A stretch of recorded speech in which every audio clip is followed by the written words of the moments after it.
तो मूवी की शुरुआत होती है हैलोवीन नाइट से, जहां ब्रूस वेन यानी कि बैटमैन कारमाइन फैल्कोनी के पास एक मीटिंग के लिए जाता है। एक्चुअली कारमाइन और ब्रूस के डैड पहले एक साथ मिलकर गॉथम सिटी में स्कूल्स, हॉस्पिटल वगैरह बनवाए थे। इसलिए अब कारमाइन चाहता था कि ब्रूस भी उसके डैड की तरह ही फैल्कोनी परिवार के साथ मिलकर काम करे। लेकिन ब्रूस ये बहुत अच्छे से जानता था कि कारमाइन इन्हीं स्कूल, हॉस्पिटल के जरिए अपना सारा काला पैसा सफेद करवाता था। इसलिए ब्रूस उसके साथ हाथ मिलाने से मना कर देता है। फिर सीन शिफ्ट होती है कारमाइन का नेफ्यू जॉनी विटी पर, जो कि हार्वी डेंट से मिलने आता है।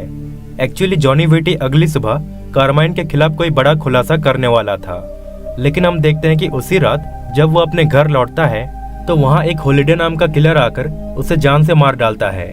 अब इस मर्डर के इन्वेस्टिगेशन के लिए कमिश्नर गॉर्डन बैटमैन और हार्वी को अपने पास बुलाता है और उन्हें कहता है कि तुम दोनों मिलकर इस केस पर काम करो और उस हॉलिडे किलर का पता लगाओ। इसी बीच बैटमैन की नजर पड़ती है कैट वुमन पर, जो कि दूर से उनको देख रही थी, जिसके बाद बैटमैन उसका पीछा करने लग जाता है। अब कैट वुमन भी उसे अपने पीछे भगाते हुए कारमाइन के एक सीक्रेट अड्डे पर ले आती है, जहाँ पर कारमाइन का बहुत सारा ब्लैक मनी रखा हुआ था। तभी वहाँ हार्वी डेंट भी आ पहुँचता है, जिसके बाद ये तीनों उन सारे पैसों को जला डालते हैं। फिर सीन शिफ्ट होती है कारमाइन और उसकी फैमिली पर, जो कि जॉनी विटी के मौत का शौक मना रहे थे। एक्चुअली कारमाइन को यह पता ही नहीं था कि जॉनी विटी उसके खिलाफ कुछ खुलासा करने वाला था, और अब उसे हार्वी पर शक होने लगता है कि जॉनी विटी के मौत के पीछे उसी का हाथ होगा। इसलिए कारमाइन अपने एक आदमी मिकी चैन के जरिए हार्वी के घर में बॉम्ब लगवा देता है। फिर हार्वी जैसे ही घर आता है तो वहाँ एक बहुत बड़ा ब्लास्ट हो जाता है, लेकिन लकीली हार्वी और उसकी वाइफ उस धमाके से बच जाते हैं। फिर बैटमैन को जैसे ही इस बारे में पता चलता है तो वो तुरंत मिकी चैन का पीछा करने लग जाता है, पर तभी रास्ते में मिकी चैन के लोग आकर बैटमैन पर अटैक करने लगते हैं, पर वो बड़ी आसानी से उन सबको डिफीट करके दोबारा मिकी चैन का पीछा करते हुए सीवर में जा पहुंचता है, जहां सोलोमन ग्रंडी मिकी चैन का गला दबोच लेता है। पर बैटमैन किसी तरह सोलोमन को समझाकर मिकी को उससे छुड़वा लेता है और उसे सीधा पुलिस स्टेशन ले आता है। लेकिन वहां मिकी अपना मुंह ही नहीं खोलता, जिससे गॉर्डन बैटमैन से कहता है कि इससे हमें कुछ फायदा भी नहीं मिलने वाला, क्योंकि हमें तो वैसे ही पता है कि हार्वी के घर में बॉम्ब ब्लास्ट करने के पीछे कारमाइन का ही हाथ है। इसलिए हम दूसरे तरीके से भी कारमाइन के खिलाफ सबूत इकट्ठा कर सकते हैं। इतना कहकर वो मिकी को भी छोड़ देता है। फिर सीन शिफ्ट होती है कारमाइन पर, जहां हम उसके बेटे अल्बर्टो को देखते हैं, जिसने हार्वी के लिए हॉस्पिटल में फूल भिजवाए थे ताकि उसे फैल्कोनी परिवार पर शक ना हो। अब ये जानने के बाद कारमाइन अल्बर्टो पर बहुत गुस्सा करके उसे कहता है कि मेरे बिना परमिशन के तुमने ऐसा करने का सोचा भी कैसे। एक्चुअली कारमाइन अपने बेटे को हमेशा से ही निकम्मा समझता था, क्योंकि वो हर टाइम बस घर में बैठकर कुछ पजल्स ही सॉल्व किया करता था। फिर दिन आता है थैंक्स गिविंग का, जहां मिकी चैन अपने आदमियों के साथ सेलिब्रेट कर रहा होता है, पर तभी वहां हॉलिडे किलर आकर उन सभी को जान से मार डालता है।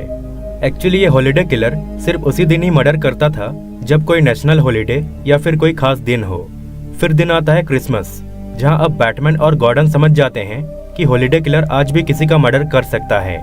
इसलिए ये दोनों सीधा अरखम एसालम में जाकर कैलेंडर मैन से पूछने लगते हैं कि तुम्हारे हिसाब से हॉलिडे किलर आखिर कौन हो सकता है, जिस पर वो 3 नाम बताता है। पहला कारमाइन फैल्कोनी, दूसरा उसका कंपटीटर सैल्वाटोर मरोनी और तीसरा हार्वी डेंट। अब बैटमैन सोच में पड़ जाता है। तभी उसे खबर मिलती है कि जोकर अरखम एसालम से भाग चुका है। एक्चुअली जोकर को जब से हॉलिडे किलर के बारे में पता चला था तब से वो उससे काफी जेलस हो गया था, क्योंकि अब जोकर से ज्यादा हॉलिडे किलर गॉथम सिटी में काफी पॉपुलर होने लग गया था। इसलिए अब जोकर उसके आइडेंटिटी पता करने सीधा हार्वी के घर पहुंच जाता है और उसे धमकी देकर कहता है कि अगर मुझे पता चला कि तुम ही हॉलिडे किलर हो तो मैं तुम्हें और तुम्हारी वाइफ को मार दूंगा।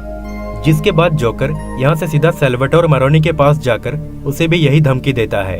फिर वो जाता है कारमाइन फैल्कोनी के पास और उसे एक चेयर में बांधकर थोड़ा बहुत टॉर्चर करके उसे अपना कार्ड देकर कहता है कि अगर तुम्हें कहीं से भी हॉलिडे किलर के बारे में पता चला तो मुझे कांटेक्ट करना।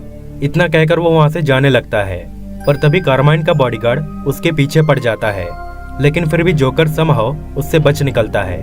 तभी हम देखते हैं कि वहाँ पर हॉलिडे किलर आकर कारमाइन के बॉडीगार्ड को मार डालता है। फिर आता है न्यू ईयर का दिन, जहाँ ब्रूस जाता है कारमाइन के चैरिटी पार्टी को अटेंड करने, जहाँ कारमाइन सबके सामने ब्रूस को अपने बेटे समान बताता है, जिसको सुनकर अल्बर्टो को बहुत बुरा लगता है। वही हार्वी अपनी वाइफ के साथ गॉथम के बाकी लोगों के साथ बाहर सेलिब्रेशन कर रहे थे। तभी वहाँ जोकर एक प्लेन से आ पहुँचता है। एक्चुअली उसे 50-50 शक था कि इसी भीड़ में हॉलिडे किलर मौजूद हो सकता है, इसलिए वो इन सारे लोगों के ऊपर पॉइजन गैस गिराकर उन्हें जान से मार देना चाहता था, ताकि अगर वहाँ पर हॉलिडे किलर होगा तो वो भी उसमें मारा जाएगा।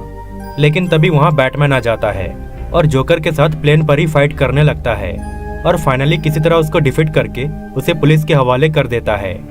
तभी उसके दिमाग में कार्माइन का बेटा एल्बर्टो का नाम आता है। उसे लगता है कि शायद एल्बर्टो ही हॉलिडे किलर होगा, क्योंकि उसका अपने डैड के साथ अच्छा रिलेशन नहीं था। तो ऐसा हो सकता है कि एल्बर्टो अपने डैड की गद्दी छीनने के लिए ऐसा कर रहा हो। इसलिए बैटमैन सीधा एल्बर्टो के पास पहुंच जाता है। लेकिन तभी हम देखते हैं कि हॉलिडे किलर दूर से एल्बर्टो पर गोली चलाकर उसे मार डालता है और वो इस बार भी बैटमैन के हाथ से बच निकलता है। इसी के साथ ये मूवी यहीं पर एंड हो जाती है। लेकिन पोस्ट क्रेडिट सीन में हम देखते हैं कि एल्बर्टो के फ्यूनरल में कार्माइन ब्रूस को पॉइजन आइवी से मिलाता है, जहां पॉइजन आइवी ब्रूस से हाथ मिलाकर उसे अपने कंट्रोल में कर लेती है। अब इसके आगे क्या होने वाला है और हॉलिडे किलर आखिर है कौन, ये हम इसके सेकंड पार्ट में देखने वाले हैं। तो अगर आपको